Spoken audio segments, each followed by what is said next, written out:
RCN. Le son de la différence. Citoyens au quotidien sur RCN. Avec la CLCV de Malzéville-Saint-Max. Sylvie Gruy, Christian Saquet. Bonjour chers auditeurs de RCN, bonjour Christian. Bonjour Sylvie. Bonjour Jean-Luc, notre technicien du jour. Donc nous nous retrouvons aujourd'hui pour une nouvelle émission donc, de Citoyens au quotidien, l'émission de la consommation, du logement et du cadre de vie. Et le premier sujet que nous allons traiter, Christian, c'est toi qui le traites, c'est toi qui l'as préparé. Et ça concerne un sujet que tu maîtrises plutôt pas mal, c'est le sujet de l'eau. Oh, que je maîtrise. J'essaye depuis déjà un certain temps, mais voilà. enfin bon. Oui, on va parler de l'eau du robinet aujourd'hui. C'est pas nouveau ça. Hein. C'est pas nouveau. À la CLCV, c'est pas nouveau. Hein. Voilà, c'est une habitude. Et effectivement, parler de l'eau du robinet, pour nous, la CLCV, c'est un sujet qui est, je dirais, fondamental et une volonté permanente aux fins économiques et écologiques, car l'eau du robinet est souvent attaquée par de fausses idées. Voilà, c'est vrai qu'on s'en rend compte à chaque fois qu'on fait un bar à eau, et on en fait surtout un certain nombre, on en fait à minima une dizaine chaque année, et c'est vrai qu'on a toujours des personnes qui viennent nous voir en disant c'est pas bon, c'est pas de bonne qualité, etc. Donc il y a toujours ces fausses idées. Oui, mais ça entraîne quand même chez ces gens-là la crainte de boire de l'eau du robinet. Voilà. Ce qui est, enfin bon, pour nous, c'est infondé puisqu'on connaît toute la ligne qui est autour de l'eau du robinet. Mais c'est souvent et trop souvent justement que des personnes nous disent qu'elle a un drôle de goût. Voilà. Donc en fait, nous, c'est pour ça qu'on fait nos bars à eau, c'est justement pour prouver le contraire. C'est-à-dire qu'on les invite à participer à une dégustation à l'aveugle de 3 eaux différentes, donc de l'eau du robinet, de l'eau minérale, et puis aussi de l'eau de source. Voilà. Donc, bien souvent, les personnes qui viennent nous voir déjà ne connaissent pas la différence entre l'eau minérale et l'eau de source. Donc, l'eau minérale, c'est les grandes eaux qu'on connaît de chez Nestlé, etc. Donc, Vittel, Contrex et compagnie. Donc, c'est une qualité qui est toujours normalement identique d'une bouteille à une autre au niveau du calcium et compagnie. Et l'eau de source, ça peut varier, puisqu'en plus, sous une même étiquette d'eau de source, on peut trouver différentes sources qui ne sont pas du tout identiques. Complètement. Alors l'objectif, c'est qu'ils nous disent, eux, ce qui se trouve dans les bouteilles, où se trouve l'eau du robinet. La plupart du temps, les gens ne sont pas capables de donner la bonne réponse. Même des fois, des personnes qui ont l'habitude de boire de l'eau du robinet font erreur. Et puis on estime, nous, que c'est normal. Voilà, c'est normal. Puisque nous, on estime qu'il n'y a pas un goût particulier sur l'eau du robinet qui la ferait se distinguer en tant que robinet. Il y a l'odeur. Voilà. Il y a l'odeur, mais justement, là, ils sont perturbés parce qu'il n'y a pas cette odeur. Nous, on est rusés. Oui, on est rusés. Parce on essaye de les tromper. La plupart du temps, l'eau est tirée la veille, ou même des fois l'avant-veille. Voilà. On la met dans une bouteille. Oui, dans des bouteilles en verre. Voilà, des bouteilles en verre. Non bouchées. Voilà. Donc ça laisse le temps à ce que l'odeur du chlore s'évapore. Voilà. Et il ne retrouve plus le goût.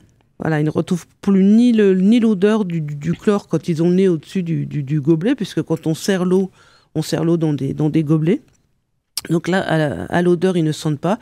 Et en plus, ils ne sentent pas non plus le chlore en buvant l'eau. C'est ça. Et en plus, alors pour que ces eaux soient à égalité au moment de la dégustation, on les met au réfrigérateur pour qu'elles soient à la même température. Et quand on fait un bar à eau à une époque où il fait très chaud, on les emmène dans une glacière pour les maintenir, parce que faire un test de boire de l'eau, que ce soit du robinet ou de l'eau minérale, mais si elle est restée 3 heures au soleil, même dans une bouteille en verre, c'est moyen quand même. Alors ce qui est important, c'est que même des gens qui ont l'habitude de boire de l'eau du robinet chez eux, ils ne mettent pas, la plupart du temps, ils ne mettent pas ces eaux-là, ils ne les tirent pas suffisamment de temps, et ça n'a pas le temps de décanter, donc effectivement, ils sont habitués à boire de l'eau qui a quand même un petit peu un goût de chlore. Donc quand on leur fait la dégustation, ça les perturbe. Ça les perturbe. Voilà. Ça, j'en ai rusé comme des petits sioux. Par contre, ce qui est important, c'est que l'argument comme quoi l'eau du robinet a un drôle de goût, ça tient pas. Puisque si on fait le nécessaire, on ne retrouve pas ce goût de chlore. Voilà. Donc tu disais que la plupart des gens ne mettent pas l'eau à décanter. Il y a d'autres personnes, par contre, qui vont utiliser des charbons actifs. Oui, qui vont filtrer. Voilà, qui vont filtrer ou qui vont mettre aussi des perles de céramique. Donc les perles de céramique, je ne sais pas trop quelle... C'est pour le calcaire plutôt, ça. Voilà, quelle utilité ça peut avoir. Le charbon, le problème, c'est que si on s'en sert trop longtemps, c'est pareil. Il y a aussi ça entraîne l'effet inverse. Voilà, puis il y a des dépôts qui peuvent se faire, etc. sur le charbon. Je ne suis pas sûr au niveau de l'hygiène que ce soit toujours très bien. Non, il faut déconseiller complètement de filtrer. Et puis le filtre, il y a un autre problème quand même. C'est que ça filtre peut-être des choses qui pourraient leur déplaire, mais ça filtre aussi... ça bloque des minéraux, ça bloque un tas de trucs qui est bon dans l'eau. Et non, il ne faut pas filtrer. Il faut pas filtrer. Voilà. Et en plus, si des personnes conservent trop longtemps leur filtre, c'est pareil, il y a aussi un risque de contamination par des choses comme on peut avoir quand on laisse stagner de l'eau, quoi. C'est ça. Donc là-dessus, il faut faire aussi très attention. Alors, pour les gens qui ne consomment pas de l'eau du robinet, il y a aussi justement une autre raison qui est avancée, c'est justement l'eau du robinet est trop calcaire. Alors... Il y a certains secteurs où l'eau est plus calcaire qu'ailleurs. Cela peut être vrai dans certains secteurs du département, mais pour l'eau du robinet du Grand Nancy, c'est inexact, complètement inexact, parce que nous avons fait une comparaison dans le degré de calcaire de certaines eaux embouteillées, et on a fait la comparaison avec l'eau du robinet délivrée par le Grand Nancy. On est désolé, mais on va trouver de l'eau embouteillée qui parfois... est à 5 fois plus de calcaire que l'eau du robinet. Et puis, il faut aussi savoir que le calcaire, c'est pas non plus mauvais pour la santé, quand même. C'est pas très bon pour les personnes pour certaines personnes. Oui, voilà. Mais autrement, je dirais, pour une personne qui n'a pas de souci de santé particulier, le calcaire, c'est pas un problème.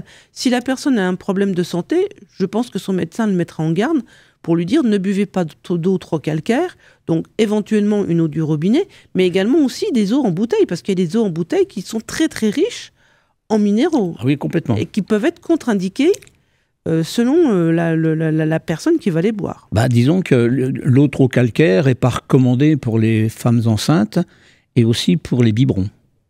Donc il faut faire très attention à ce qu'on utilise. Voilà, mais je peux dire aussi que pour vraiment savoir si une eau est très calcaire, il suffit de mettre un récipient en verre dans de l'eau bouillante et de le faire, bouillir pour le stériliser, comme on le faisait auparavant avec des biberons en verre et avant qu'il y ait tous ces ustensiles pour pouvoir dire de stériliser les biberons autres que dans de l'eau bouillante. Il suffit de le mettre dans de l'eau bouillante, de le laisser quelques minutes. Si l'eau est très calcaire, le récipient il va ressortir, il va être blanc. Bien sûr. D'ailleurs, pour information, quand moi j'ai vécu quand même un certain temps en Afrique, on ne boit jamais de l'eau sans la faire bouillir. Oui, parce que là, du coup, ça tue tout. Ça tue les microbes. Exactement. Alors, on fait aussi ce barao, cette dégustation à l'aveugle, on l'a fait aussi pour justement rappeler sur le plan économique l'aspect économique de l'eau du robinet. Voilà. On va noter qu'en 2024, le mètre cube d'eau du robinet à la métropole du Grand Nancy, tout compris, passe à 3,97,93 €, soit en chiffre arrondi, 3,98 €. Donc là, on est en 2024, contre 3,84 € en 2023. Donc oui, l'eau du robinet a augmenté. Voilà, l'eau du robinet a augmenté. Là, c'est vraiment tout compris, donc avec les taxes, avec l'assainissement, etc., tout est dedans. Oui, il y a tout compris. On part de... Ça veut dire que la fourniture de l'eau est à 1,822 €. Voilà, et là, c'est juste l'eau, c'est... C'est l'eau, c'est le service de l'eau. Voilà, alors après, il y a la redevance assainissement, qui est pour, en gros, 1,20 €. 1,20 €. La redevance pour la pollution domestique, qui est à 30 centimes d'euros. Donc c'est pas beaucoup. Ouais. Et toujours, ça c'est toujours sur du mètre cube. Alors la redevance, oui, au mètre cube. La redevance domestique, pour la pollution domestique, ça c'est perçu par l'agence de l'eau. Mhm. Et puis il y a la redevance pour modernisation des réseaux, qui est à 0,233 €. Le redevance pour le prélèvement de la ressource, qui est à 4 centimes 38. Donc c'est tout, ça c'est pour les voies navigables. Voilà. Hein. Il faut penser que quand on va au port Saint-Georges, eh ben, C'est les voies navigables de France. c'est les voies navigables de France. Et quant à la TVA, eh bien, la TVA, il y en a pour 0,267 €. Donc tout ça, c'est minime Voilà, quand même. donc ça Au fait mètre cube, 27 pour 1000. centimes de TVA au mètre cube. Voilà. Et quand on parle aussi, par exemple, de modernisation des réseaux, alors on pourrait se dire des fois, oui, on pourrait ne pas payer et puis enlever ces services-là, mais même moderniser les réseaux, c'est quand même indispensable. Bah, c'est important. On On peut le pas verra se passer de peut-être. ça. On le verra un peu plus loin dans le sujet. Tout à l'heure, oui. Mais c'est vraiment... C'est l'eau qui est perdue. Voilà, c'est toute l'eau qui est perdue, donc c'est une ressource perdue. Voilà. Donc là, tu nous disais donc 3,98 donc de TTC le mètre cube d'eau, ce qui fait quand même quelque chose de pas très cher pour le litre d'eau. Bah non. Hein, parce que le litre d'eau, faut se rappeler quand même qu'un mètre cube c'est 1000 litres. Oui, c'est ça, Donc exactement. il suffit de diviser 3,98 par 1000 et puis on arrive à quelque chose comme quoi? Comme 0,39 centimes pour un litre. C'est ça. Donc si on regarde... Non, même moins. Même moins. On est à 3 centimes 3 centimes quoi? 98. Hein, donc c'est vrai que si on regarde par rapport au prix, même l'eau la moins chère qu'on peut trouver en grande surface, c'est quand même largement... On fait le constat en faisant une moyenne par rapport au prix des eaux que c'est quand même 300 fois moins cher que de l'eau minérale. Exactement. De l'eau minérale en bouteille. Voilà, de l'eau minérale en bouteille. Et ça, c'est, je dirais, les milieux de gamme, parce que de l'eau minérale, il y a quand même des prix qui sont quand même exorbitants. Alors, il faut aussi rappeler que sur le plan santé, l'eau du robinet est le produit alimentaire le plus contrôlé. Contrairement aux eaux en bouteille. On ne peut pas en dire autant des eaux embouteillées. Il y a longtemps d'ailleurs que la CLCV réclamait que les eaux embouteillées soient contrôlées. Il y a les récents scandales concernant les traitements illégaux de plusieurs grandes marques qui démontrent que notre association avait bien raison de faire cette réclamation-là. Voilà. Donc on s'y met là maintenant. Voilà. Parce qu'on a quand même découvert dans les bouteilles d'eau du plastique. C'est vrai, il peut y avoir un transfert de la matière plastique qui compose la bouteille vers l'eau qui est à l'intérieur, et d'autant plus quand les bouteilles d'eau sont entreposées, par exemple, sur des parkings en plein soleil. Oui. Là, le transfert est encore plus rapide. Alors là, on parlait de dire les contrôles. Donc c'est vrai que au fur et à mesure du temps, l'eau est aussi de plus en plus contrôlée. On cherche de plus en plus de choses dans l'eau. Ce qui fait qu'effectivement, c'est là aussi peut-être qu'on peut arriver à un moment donné où on trouve aujourd'hui des produits, je dirais, de quelque chose qui peut être indésirable dans de l'eau du robinet, et on est tenté de se dire, bah oui, vous voyez bien, on vous le disait que l'eau du robinet, elle n'était pas bonne, mais ce qu'il y a, c'est qu'avant, ces produits-là, on ne les cherchait pas. Donc si on ne cherche pas un produit indésirable, on ne va pas le trouver. Ça ne veut pas dire que l'eau, aujourd'hui, l'eau du robinet soit de moins bonne qualité qu'avant. Par contre, l'eau en bouteille, c'est vrai que tout un tas de pollution qu'il pourrait y avoir à l'intérieur, si on ne fait pas les recherches, ce qui était le cas, puisqu'il n'y avait pas non plus il n'y avait pas les contrôles sur l'eau en bouteille qu'il peut y avoir sur de l'eau du robinet, c'est vrai que du coup, elle paraissait de meilleure qualité. Oui, on peut dire que l'eau est sous haute surveillance. Voilà. Et je rappelle aussi que l'eau que nous mettons au réfrigérateur pour faire le bar à eau, on le met dans des bouteilles en verre. Voilà. Donc, on n'utilise pas de bouteilles en plastique. Alors, les seules bouteilles en plastique qu'on peut avoir, c'est quand on fait l'achat justement de l'eau minérale et de l'eau de source. Effectivement, là, on est obligé de l'acheter dans des bouteilles en plastique parce que on ne peut pas faire autrement. Voilà. Et justement, quand tu parles de bouteilles plastiques, n'oublions pas justement l'impact des déchets plastiques que représentent toutes les bouteilles d'eau. Ça représente 10 kilos par personne et par an. Voilà. Et le plastique, on en mourra quand même. On va voir un petit peu plus loin dans le sujet, justement, tous ces problèmes liés même au plastique. Alors que l'eau, quand même, du robinet, elle nous est quand même livrée, il n'y a pas d'emballage. Elle nous est livrée dans notre cuisine. Donc, j'ai pas à me fatiguer non plus à mettre les packs dans mon caddie quand je vais faire des courses. Il n'y a pas de bouteille à porter? Il n'y a pas de bouteille à porter, ça arrive direct dans ma cuisine. Et en plus, il n'y a pas non plus de camion ou de train qui va transporter l'eau depuis l'endroit où elle est prélevée, etc., pour les marques d'eau en bouteille. Donc, il y a aussi il n'y a pas de transport par rapport à de l'eau, comparé à de l'eau en bouteille, quoi. Oui, parce qu'il y a, par exemple, on peut les citer, hein, il n'y a pas de souci là-dessus. Hein. Si on prend la cristalline, il doit y avoir 17 ou 18 sources différentes. Il arrive ici, dans le Grand Nancy, où il n'y a plus d'eau. C'est de l'eau qui est de la cristalline qui vient de la région de Metz.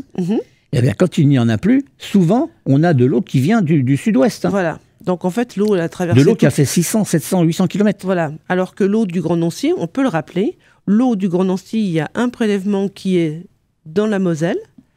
Il y a encore, je pense, des études pour faire un prélèvement dans la Meurthe, justement, pour équilibrer les deux rivières. Et l'eau que nous buvons ne vient pas directement de la Moselle, elle suit un traitement. Exactement. Hein, elle passe par une usine de potabilisation. Donc, elle vient quand même de beaucoup moins loin, donc il n'y a pas tous ces transports. Citoyens au quotidien sur RCN. Alors Christian, on en a commencé un petit peu d'en parler tout à l'heure, donc des différents scandales qui égratignent l'eau en bouteille. Donc tu vas nous parler justement peut-être de la qualité des eaux en bouteille. Ce qu'on peut quand même dire, c'est que la presse, il y a beaucoup de sujets en ce moment dans la presse, que ce soit sur notre journal local, l'Est républicain, mais que ce soit également sur un autre magazine. Il y a beaucoup d'articles qui sont consacrés à l'eau du robinet, mais également aux eaux en bouteille. Oui, en ce moment, on parle beaucoup justement de la qualité des eaux. C'est ce qui est important. Parce que nous, quand on parle de l'eau du robinet, on a en tête ça. Voilà. L'eau du robinet est contrôlée à partir du moment où elle n'est pas distribuable.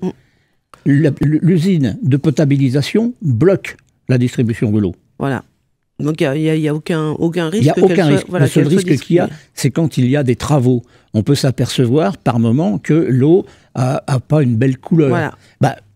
Soyons raisonnables.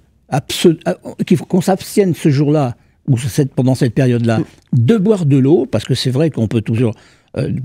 c'est un accident qui peut permettre de s'inquiéter. De s'inquiéter. Et il ne faut pas non plus faut pas non plus s'en servir, par exemple, pour faire à manger, pour faire des pâtes ou quoi que ce soit. Faire à manger encore, ça bout.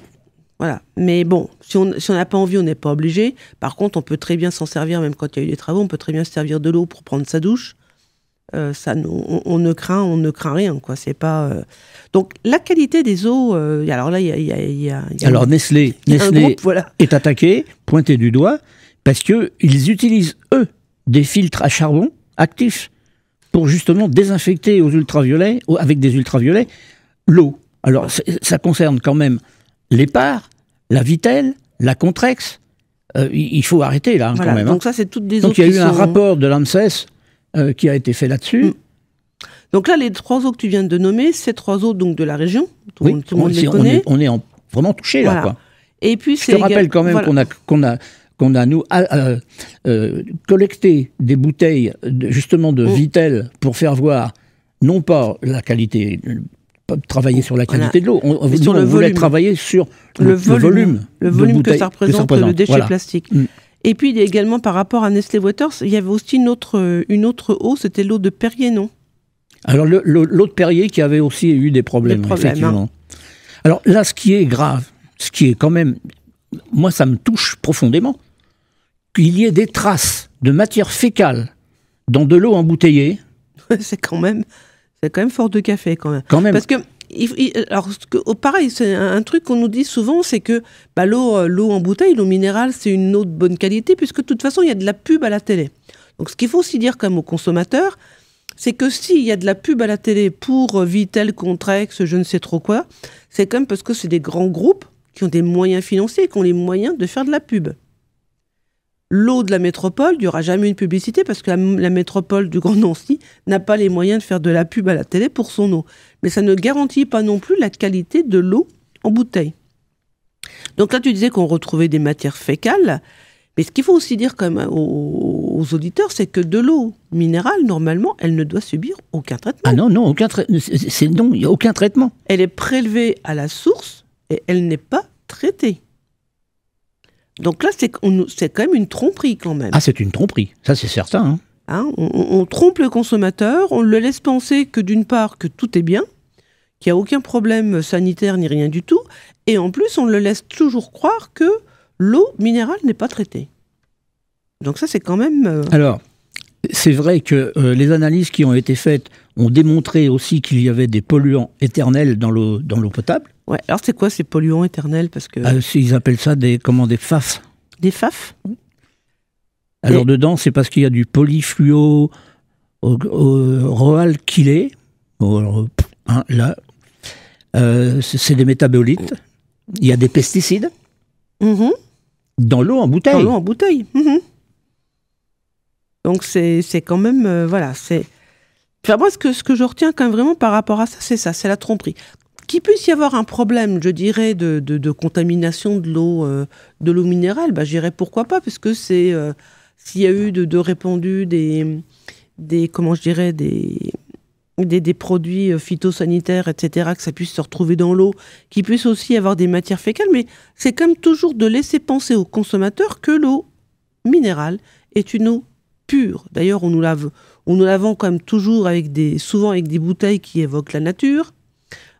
Pour certaines eaux qui viennent de régions un petit peu volcaniques, on a les volcans, on a des belles prairies, etc., donc on a souvent la couleur verte ou alors même de la couleur bleue, c'est mignon, c'est beau, mais ça ne veut pas dire pour autant que la qualité des eaux est de bonne qualité. Alors il y a eu aussi, il y a ça, il y a les analyses, mais on a eu aussi de façon tout à fait récente Jean Jouzel, qui était le prix Nobel de la paix en 2007, qui est paléoclimatologue, qui est intervenu devant des acteurs locaux de l'industrie à Médières. Médières, c'est à côté de Pont-à-Mousson. Ouais, c'est ça. Lui, il est intervenu pour parler des effets du réchauffement climatique sur le cycle de l'eau. On parle de l'eau dans tous les sens en ce moment. Oui, non mais voilà, c'est vraiment un enjeu majeur, quoi. Et donc il nous dit quoi, Jean Jouzel? Lui, il dit qu'il faut modifier ses façons d'aborder l'eau, que ce soit donc pour les consommateurs, mais aussi chez les industriels. Parce qu'il y a une problématique de l'eau. C'est vrai que les industries ont quand même un impact sur la qualité de l'eau. Oui. C'est pas pour rien, par exemple, que la métropole du Grand Nancy, dans sa réflexion d'aller pomper de l'eau dans la Meurthe pour équilibrer les deux rivières Meurthe et Moselle pour des pompages d'eau, avait sa réflexion menée sur un prélèvement avant, par exemple, comment ça s'appelle, l'usine qui est à Dombasle, etc., quoi, pour justement éviter d'avoir cet impact de certaines industries, même si elles font des efforts. Hein. Parce que, par exemple, à la Madeleine, l'usine Novacarb fait aussi des efforts pour éviter tous ces rejets qu'il pourrait y avoir. Mais il y a quand même toujours des rejets, et on le voit bien que ça n'impacte pas seulement les rejets, ça n'impacte pas seulement l'eau du robinet, puisqu'on retrouve des cochonneries dans l'eau en bouteille. Oui, et là, je suis obligé de réagir parce qu'on est toujours en train de dire, chez nous, on a beaucoup d'eau, il n'y a pas de problème. Dans les agences de l'eau, ça fait déjà plus de 12 ans qu'on disait, attention, on perd de l'eau. Hein. Il y avait sur la planète, il y avait 2% d'eau potable. On n'est plus qu'à 1,98. Donc on a perdu de l'eau potable. C'est perdu. Une fois qu'elle est plus potable, elle est plus potable. Si ici, en France ou en Europe, on est quand même relativement tranquille, parce que combien y a-t-il de Français qui ont de l'eau potable? On peut dire qu'il y a 98% de la population qui a de l'eau potable. Et moi qui ai été très impliqué dans la coopération internationale avec l'activation de la loi Oudin-Santini, où on récupère justement dans les agences de l'eau 1% des recettes. Des recettes. Hein. Pour aider les pays subsahariens ou dans le monde, hein, parce qu'il n'y a pas que là. Mais par exemple, en République démocratique du Congo, 80% de la population n'a pas accès à l'eau potable Et pourquoi? Parce que l'eau, c'est le château d'eau. La RDC, c'est le château d'eau De l'Afrique. de l'Afrique. Mais c'est une eau polluée. Bah oui, l'eau est polluée. Pourquoi? Pour les mines. Donc, pour l'industrie. Pour l'industrie. Donc, ça veut dire que nous aussi, il faut... Alors, c'est pour ça même quand on dit, par exemple, par rapport aux polluants, par rapport à ce qu'on peut trouver aussi dans l'eau potable ou quoi que ce soit, on a aussi, nous, une responsabilité dans nos actes. Parce que, par exemple, moi, je pense souvent aux personnes qui, quelquefois, ne se soucient pas de ce qu'ils jettent aussi dans les toilettes. Alors, bien évidemment, l'eau des toilettes part dans les stations d'épuration, mais tout ne peut pas être forcément filtré, retiré de l'eau avant qu'elle soit rejetée. Il y a des choses qu'on peut pas retirer. Il y a des choses qu'on ne peut pas retirer, notamment, je pense aux médicaments. Alors, il y a les médicaments, et puis il y a aussi les peintures. Voilà. Moi, je connais des gens qui, quand ils ont trop de ils ont fini de refaire leur logement à la peinture, eh ben, qu'est-ce qu'ils font? Ils mettent la peinture qui reste dans les WC. Voilà, y compris le wheat spirit qui a pu servir aussi. Complètement. Alors que ça s'est récupéré, on peut le déposer dans les déchetteries. Bien sûr. Il n'y a pas de souci. On prend sa petite carte de déchetterie, puis les déchetteries, il y en a partout. Enfin, il y en a sur la métropole du Grand Nancy. Pour les gens qui habitent sur Pont-à-Mousson, il y a aussi des déchetteries, etc. Donc là, il n'y a pas de... Il n'y a pas de souci, quoi. Je voudrais quand même aussi dire que qui gère l'eau Ouais. Oui, parce qu'on ne sait pas trop, en fait. Les consommateurs voient l'eau qui arrive à leur robinet. Un tiers de la gestion de l'eau en France est faite par Veolia. Donc un grand groupe. Un grand groupe. Très grand Là, groupe. On parlait tout à l'heure d'un grand groupe qui vendait de l'eau. Ouais. Là, maintenant, de nouveau, Veolia, un grand groupe. Les deux tiers restants, ce sont des organismes d'État. Hein. C'est des communautés de communes, c'est des communautés d'agglomération. Donc, soyons attentifs à ça. Il faut qu'on ait bien en tête que quand même le pays s'inquiète et s'occupe de l'eau. Voilà. Alors, elle s'occupe de l'eau. Là, tu nous as aussi sorti un article qui est paru là, les jours derniers dans l'Est républicain sur les décharges sauvages des sites Nestlé de Vittel et de Contrexéville. Ça fait quand même... Alors déjà, on ne savait pas qu'à une époque, ils avaient enfoui des bouteilles en plastique. Alors, on se demande même pourquoi. Ils ont acheté des bouteilles plastiques pour finir par ne même mettre aucune eau dedans et pour les enterrer dans des décharges sauvages, quoi. Ouais. Hein, donc là, c'était un collectif O88 qui avait déposé plainte donc à ce sujet. Et là, on vient d'apprendre quand même qu'il y a eu que les sites ont été perquisitionnés. Oui. Parce que là, c'est pareil. Enfin, enfouir du plastique comme ça impunément, c'est pas parce qu'on s'appelle Nestlé qu'on a le droit de tout faire et qu'on a le droit de polluer. Donc voilà. Donc ils mettent en avant que ils vendent une eau qui est pure, ce qui est pas complètement vrai. Que leurs sites sont protégés, etc. Et d'un autre côté, alors sur leurs bouteilles aussi, parce qu'il y a quand même aussi des minéraliers qui ne se gênent pas sur leurs bouteilles pour marquer que leur bouteille est à 100% recyclée, ceci, cela. Et dans le même temps, ils étaient capables d'enfouir des tonnes et des tonnes de bouteilles plastiques, quoi. Et c'est pas une petite quantité. Hein. Non, il est question de 42 000 mètres cubes de plastique. Donc là, ça fait quand même pas mal, quoi. Hein. Alors, non seulement on les met dans une décharge, mais encore en plus de ça, on les brûle, on fait du feu. Faut pas oublier que ce sont quand même des bouteilles en PVC. Voilà. Et donc, de toute façon, qui dit PVC dit c'est à base de pétrole, quand même. C'est ça. Donc, on tourne en rond, là. Donc, buvons de l'eau du robinet. Hein. C'est quand même nettement mieux. Au moins, voilà, et ça fait pas de... Donc voilà, là c'est vraiment très récent, donc on saura plus tard ce que ça va donner. Mais voilà, donc les sites ont été perquisitionnés. Donc tout n'est pas transparent dans le monde, le monde de l'eau minérale. Non seulement c'est pas transparent, mais voilà que maintenant, les employés de Nestlé Water, ils sont inquiets pour l'avenir. Ah bah c'est sûr que on se comprend quand même. Voilà. Moi, je les comprends très bien. C'est vrai que c'est des salariés. Mais j'espère juste quand même qu'on ne mettra pas sous le tapis certaines affaires sous prétexte qu'il y a des salariés qui risquent de perdre leur emploi. Il faut que tout soit fait pour que ces salariés ne perdent pas leur emploi ou qu'ils puissent retrouver quelque chose. Mais en tout cas, il ne faut pas non plus que le prétexte de l'emploi sur Vittel, Contrex, etc., Contrexéville, il ne faut pas non plus que ça permette de donner de l'impunité à Nestlé, parce que c'est quand même un peu gros quand même. Moi, je pense qu'on a assez tiré sur la sonnette, là. Il faut faire quelque chose. Il faut faire quelque chose, et puis il faut continuer d'en parler, il faut continuer d'être sur nos gardes, il faut être vigilant. Et puis il faut, il faut agir. Et puis il faut aussi boire. Voilà, maintenant on trouve partout. Il y a un tas de magasins qui vendent des gourdes plus ou moins grandes. Il y en a des petits modèles. Là, j'en ai une devant moi qu'on peut vraiment mettre dans un sac à main.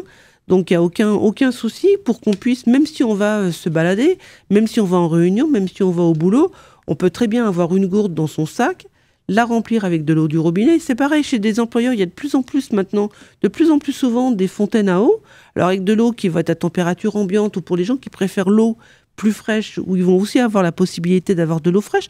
Donc là, il y a vraiment pas de raison de ne pas boire de l'eau du robinet, quoi. Et en plus, on peut aussi faire infuser, je dirais, des herbes. Alors quand je dis des herbes, ça va être par exemple de la verveine, de la menthe, etc. pour faire en été des tisanes froides. On peut faire un tas de choses même à la maison pour ne pas rajouter non plus du sucre, pour ne pas boire des sodas, parce que c'est pas meilleur le soda. Et en plus, le soda, c'est aussi dans des bouteilles en plastique. Donc c'est pas ce qu'il faut faire non plus, quoi. Nous n'allons pas conclure là sur le sujet de l'eau comme ça. Ouais. Je voudrais quand même parler de quelque chose qui est très inquiétant. Dis-nous. C'est l'absence de l'individualisation totale des compteurs d'eau. Voilà. Nous avons des personnes qui ont des soucis. Et là, on a un dossier tout récent. Oui, on a un dossier qui est une consommation de 1600 et quelques mètres cubes d'eau en 2 ans. Voilà, et en sous, ça fait 6500 €, quoi. C'est ça. Juste ça. Juste ça. Et alors, ça vient d'où ce problème? Ça vient que, malheureusement, ça c'est de l'eau qui a été distribuée dans un logement social où on ne s'est pas aperçu, où il n'y a pas eu on n'a pas détecté qu'il y avait un problème. Il y a pas sur la fuite. Voilà. Voilà, donc alors il faut le dire, parce que pour l'eau, soit on est abonné directement, comme là sur la métropole, à la métropole, soit on va avoir un compteur individualisé, mais c'est le bailleur, alors que ce soit un bailleur social ou que ce soit un syndic, c'est pareil, qui va relever ou qui va faire ce relevé de compteur et qui va après partager l'eau, le prix de l'eau qu'il aura lui payé en fonction de ces relevés-là. Pour la personne dont tu parles, en plus, c'est une personne quand même qui est un majeur protégé par une protection de curatelle renforcée. Donc on peut se dire aussi que pour lui, c'est pas forcément facile de se rendre compte est-ce qu'il y a une fuite ou etc. Par définition, la curatelle renforcée, c'est la protection patrimoniale et de la personne. Donc cette personne-là, le bailleur n'a pas reçu de relevé, mais c'est pas forcé non plus que ce soit le locataire qui en soit responsable. Et en tout cas, le bailleur a quand même connaissance que c'est un majeur protégé. Donc il y a eu 3 index d'estimation. Alors normalement, c'est le distributeur d'eau qui s'aperçoit qu'il y a une surconsommation. Voilà. Et là, dans ce cas-là, c'est pas possible. Voilà. Il y a une impossibilité. Voilà. Il peut juste apercevoir, le distributeur d'eau, qu'il y a une surconsommation sur un immeuble. Oui. Alors qu'il y a une loi qui s'appelle la loi Warsmann, qui doit dater de 2012, qui justement prend en charge quand il y a un problème comme ça. Et là, on peut pas l'activer. Voilà, on peut pas l'activer, mais donc voilà, c'est c'est de se dire qu'il faut effectivement que tout le monde, qu'on soit locataire, propriétaire d'un appartement, d'une maison, il faut qu'on soit tous abonnés directement à notre distributeur d'eau. Et en plus, il faut aussi que tous les logements soient quand même aussi équipés de compteurs d'eau, parce qu'il y a encore des logements, y compris dans le parc social, qui n'ont pas de compteur d'eau. Même pas de compteur d'eau, comment on dit. Donc on va profiter de cette émission pour rappeler à la vigilance, d'abord, et de demander à l'État de faire le nécessaire pour qu'il y ait des compteurs individuels. Et que ce soit une exigence, pas seulement de dire, il faudrait, il y a qu'à, etc. Il faut vraiment que ça devienne une exigence, et ça permet aussi aux consommateurs, justement, de se rendre compte de ce qu'ils consomment. Parce que si on n'a pas la possibilité, alors, Normalement, les compteurs d'eau doivent être accessibles, mais quelquefois, il y a des fois où c'est pas possible. C'est pas du tout accessible. Moi, je me rappelle qu'on a eu un adhérent qui ne savait pas où se trouvait son compteur. Donc c'est vraiment difficile. Et puis, quand quelqu'un du coup n'a pas de compteur d'eau, il peut être amené à se dire, de toute façon, c'est pas grave. Ça sera noyé dans la masse. Mais justement, en plus, si on n'a pas de compteur d'eau, on n'est pas non plus, si on n'est pas quelqu'un qui va être à se dire il faut faire attention parce que l'eau ça a un coût quand même si ramené au litre c'est pas énorme, mais si on fait pas attention dans notre consommation quotidienne, on peut avoir une énorme facture. Et s'il n'y a pas du tout de compteur d'eau sur le logement, ça fait aussi que la personne n'est pas sensibilisée au fait qu'il faut faire des économies, qu'il faut faire attention. Donc ça c'est quand même... Concernant la personne en question, là, c'est pas possible. Oui. C'est pas possible. Mais il faut aussi se rendre compte que le bailleur social, lui, il a payé cette facture d'eau-là. Il a payé les 6 500, donc c'est vrai que lui, c'est de se dire, l'eau, c'est une charge locative, donc je me tourne vers mon locataire et je lui demande de payer.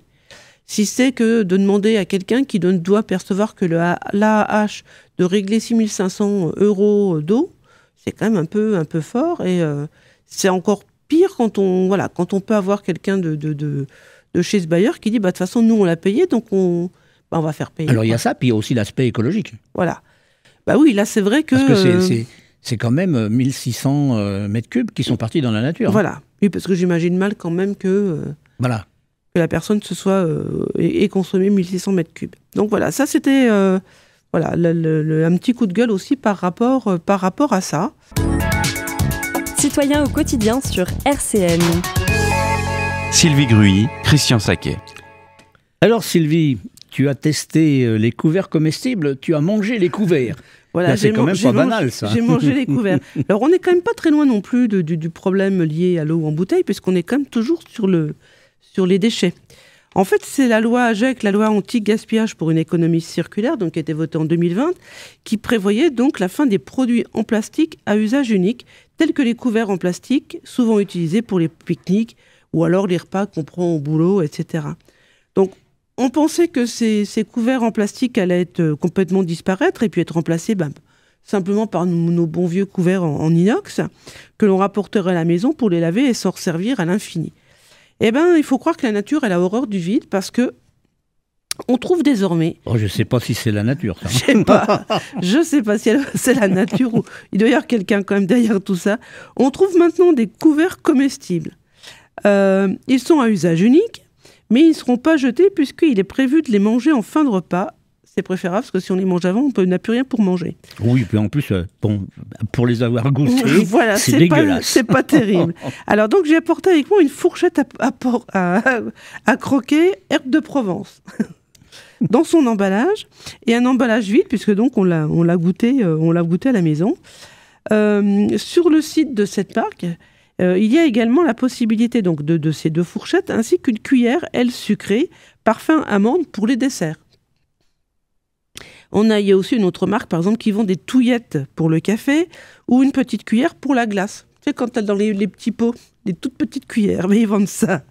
Alors, revenons à mes fourchettes. Moi, je les ai trouvées sur un présentoir devant le rayon salade toute prête, tel les taboulés, les salades César, etc., dans une grande surface de la métropole. Alors, qu'est-ce qu'il y a? Je ne les cherchais pas, je te rassure, je ne cherchais pas de couvert à manger. Ça t'a sauté aux yeux. Mais là, j'ai vu ça, je me suis dit, mince, qu'est-ce que c'est? Alors, c'est bien marqué, c'est marqué fourchette à croquer. Donc, l'emballage, il nous dit que c'est un produit bio, fabriqué en France et fabriqué à Marseille. Hein. Ah ça, c'est à Marseille. Voilà. Donc, le couvert, il fait comme le trajet jusque chez moi pour que je le mange. Et il est classé B au Nutri-Score. Donc, c'est pas trop mal, B. Hein. Alors, il y a très très peu d'ingrédients. Ça, on ne peut pas dire, il n'y a pas d'additifs, il n'y a pas de choses comme ça. Par exemple, c'est de la farine de blé, de l'huile de colza, du sel pour les fourchettes salées, plus un peu d'herbe de Provence pour les fourchettes herbe de Provence. T'as trouvé un goût, toi, quand tu l'as mangé? Ah non, mais celle qu'on a goûtée, c'est la nature. Ah oui, d'accord. Voilà, donc on peut goûter d'ailleurs, hein, celle qui est herbe de Provence. Et puis autrement, la composition pour les cuillères, donc sucrées, c'est de la farine de blé, du sucre de canne, de l'huile de colza, de la fécule de pomme de terre et un arôme amande. Donc là, dans celle-là, il n'y a pas de sel. Le poids net pour une fourchette, c'est 10 grammes et 7 grammes pour une cuillère. Et les kilocalories, c'est entre 32 et 39 kilocalories par couvert. Alors, moi, je me suis dit, il y a quand même, voilà, il y a du marketing. Donc, j'ai trouvé le site de la marque. Hein. Je peux même le dire, c'est Couvi. Donc, le site nous dit que c'est des couverts résistants et délicieux. Délicieux. Des couverts comestibles, à la fois gourmands et résistants. Chacun peut les manger. C'est pas vrai, ils sont cassants. Voilà. Chacun peut les manger à toutes les occasions. Les Couvi remplacent les couverts en plastique et en bois par de délicieux biscuits bio. Notre engagement est joyeux. Alors là, ça m'a fait mourir de rire quand même. Et puis, le dernier truc, c'était on a créé Couvi pour provoquer des sourires gourmands. C'est surtout des sourires moqueurs. Hein. Voilà. Notre produit marie plaisir avec écologie.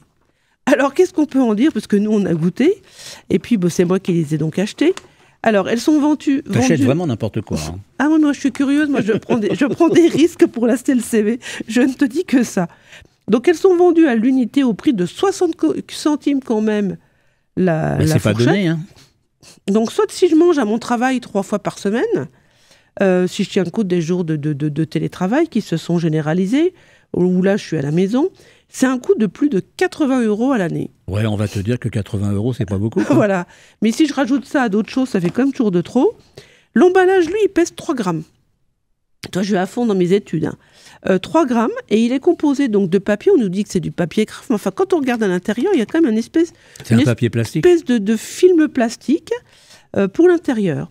Et toujours partant avec mes 3 repas par semaine, et j'enlève aussi les semaines où je suis en congé, etc., on arrive quand même à 414 grammes de déchets. Simplement pour une fourchette par jour.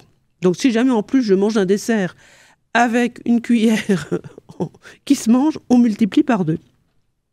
Alors que mes couverts en inox resservent à l'infini. Alors, pour l'avoir goûté, le biscuit, donc c'est un biscuit sec. Alors ça, pour être sec, il est sec. Hein. C'est un peu un étouffe chrétien, comme dirait l'autre. C'est cassant. Les 2 fourchettes que j'ai achetées, les 2 fourchettes ont une dent cassée.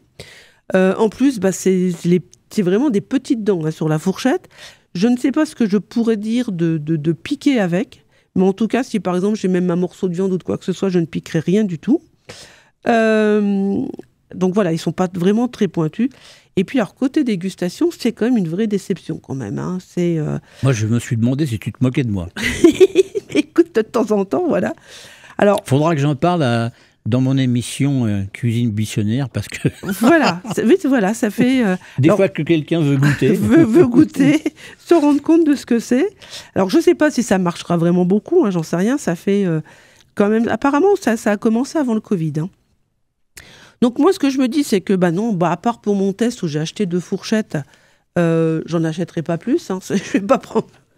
Moi, je préfère acheter. Ça dépend si t'es maso. Hein. Voilà, je préfère me servir de mes couverts en inox que j'ai à la maison. D'abord parce que c'est moins cher. Parce que 80 €, on peut se dire que que 80 € sur une année, c'est pas grand-chose. Mais pareil, hein, si je me sers aussi de cuillère, ça fait le double. Donc ça fait 160 €. Je préfère le servir pour autre chose. Aller manger dans un vrai restaurant, c'est quand même mieux. Me servir de mes couverts en inox, c'est 0 déchet. Et un déchet, même recyclable, c'est toujours un déchet. Et il y a quand même cette phrase qui dit que le meilleur déchet, c'est celui qui n'existe pas. Donc avec mes couverts en inox, ils finiront peut-être un jour déchets, mais ils auront duré quand même vraiment longtemps. Et puis, si je veux manger un biscuit, parce que là, tout ce qu'on nous vend, c'est aussi de dire que c'est très bon, ceci, cela. Si je veux manger un biscuit, je peux très bien me l'acheter tel que. Hein, il y a des marques qui vendent des graissins, tout ce qu'on veut. C'est à peu près la même texture que les graissins, mais le graissin est quand même un peu plus aéré, un peu meilleur. Et puis, alors, par contre, ces gâteaux, on en trouve aussi, par exemple, dans les magasins en vrac, où là, on a 0 déchet aussi. Ou alors, je peux aussi les faire moi-même. Ça demande un petit peu de temps, mais bon, c'est pas non plus... voilà. Donc voilà, c'était mon testé pour vous. Donc c'est un test et ça restera un test. Je ne passerai pas aux cuillères comestibles ou aux fourchettes. Donc on va peut-être passer à l'agenda maintenant. Ouais, tu vas nous faire un agenda. On a un tout petit agenda, c'est toi qui le fais. Un tout petit agenda, oui. Dans 2 jours, le 17 avril, après-midi, nous serons présents rue du Crône prolongé à Maxéville. Ouais. C'est une animation qui est mise en place par l'OMH pour ses locataires, mais nous proposons aux locataires de participer à notre bar à eau. C'est ouvert à tout le monde, quand même. Voilà, c'est ouvert à tout le monde. Le seul souci, c'est que si tu n'es pas invité par quelqu'un qui habite les immeubles, tu ne peux pas rentrer. Ah, on ne peut pas rentrer. Parce qu'il y a une porte avec un digicode. Donc, d'accord. Voilà. Ah, je croyais que c'était ouvert à tout le monde dans le quartier, là, parce qu'il y a quand même du monde autour. Là. Ouais, mais en fait, c'est l'OMH qui veut sensibiliser aussi ses locataires aux charges. Et c'est aussi que, voilà, nous, en venant aussi avec notre bar à eau, on va pouvoir parler des bouteilles en plastique, de la qualité de l'eau, du prix de l'eau, et aussi pouvoir parler aussi par rapport à l'eau dans les charges locatives. D'accord. Voilà. Bah là, on va leur faire boire de l'eau, mais on est aussi tout près de l'eau, là, parce que c'est tout près de la Meurthe. Oui, alors on est tout près. Alors, je vais rassurer aussi les auditeurs, on sera et tout près de la Meurthe, et tout près de la station d'épuration, qui est fort intéressante à aller visiter. Oui, il faut la visiter. Voilà. On va organiser ça, visite de la station d'épuration. Voilà. La CLCV vous fera découvrir là où on nettoie l'eau. Voilà. Il faut juste prévoir des chaussures un petit peu basket pour marcher, parce que c'est vrai. Voilà. Tu nous dis où on nous trouve ou... Tu as envie qu'on vienne nous trouver. Ouais, voilà, il faut que les gens viennent nous voir. Alors, pour rappel, donc, nous sommes la CLCV, c'est-à-dire Consommation, Logement, Cadre de Vie. Notre bureau se trouve à Malzéville, 60 rue du Colonel Drian, dans le bâtiment Franklin. Pour venir nous voir, il faut prendre le bus, la ligne Stan numéro 13, et vous descendez à l'arrêt Alexandre Ier. Alors, pour nous joindre, vous pouvez téléphoner au 03 83 29 10 96 et par mail aussi malzéville@clcv.org. Je vais maintenant vous donner une information qui est importante, c'est nos permanences. Ouais. Des permanences sans rendez-vous. Alors, elles ont lieu le mardi, le mercredi et le jeudi. Alors, le mardi et le jeudi, elles vont de 9h30 à midi et de 14h30 à 17h. Quant au mercredi, eh bien, il n'y en a pas le matin, parce que je suis en enregistrement radio sur Cuisine Buissonnière. Et donc, l'après-midi, on peut nous trouver de 14h30 à 17h. Et ça, c'est vraiment les permanences sans rendez-vous. Donc, les personnes viennent nous voir, voilà, comme ça. Et puis, pour le traitement des dossiers litiges, ça peut se passer sur une période où il y a des rendez-vous. Et puis, ça peut se passer aussi à d'autres moments. C'est justement lors d'une permanence comme ça qu'il faut venir nous voir si vous avez une surconsommation d'eau. Voilà, tout à fait. Et puis, tu n'as pas dit qu'on avait aussi notre page Facebook. Non, mais tu comptais sur moi. Tu me laisses le soin de le faire. Donc, nous avons une page Facebook où on transmet les informations aussi bien de notre confédération, où on donne aussi les informations sur les émissions, par exemple, on va faire des photos mercredi, on les mettra aussi sur notre page Facebook. Elle s'appelle tout simplement CLCV Malzéville Saint-Max. Et puis, via cette page Facebook, on peut aussi nous contacter via Messenger. Ça arrive quelquefois que des personnes nous contactent pour un rendez-vous, pour une question, via Messenger. Et puis, si vous voulez savoir quelque chose sur la CLCV, vous avez le site national. Voilà. C'est www.clcv.org. J'invite à tout le monde à aller faire un tour. Ah oui, parce que là, il y a vraiment tout. C'est-à-dire les prises de position, les communiqués de presse, les dossiers de presse, etc. Tout ce qui est fait par la Confédération, les dossiers... il y a l'enquête bancaire. Voilà, il y a l'enquête bancaire. Il y a vraiment même les gros dossiers litiges, quoi. Voilà. Je pense que notre émission est terminée. Se termine, donc on va remercier 4 secondes. On va remercier Jean-Luc pour sa patience. Oui, pour sa patience, pour la technicité qu'il nous apporte. Et puis, on va dire au revoir à nos auditeurs et leur dire à dans 15 jours. À la prochaine fois. À la prochaine. Au revoir.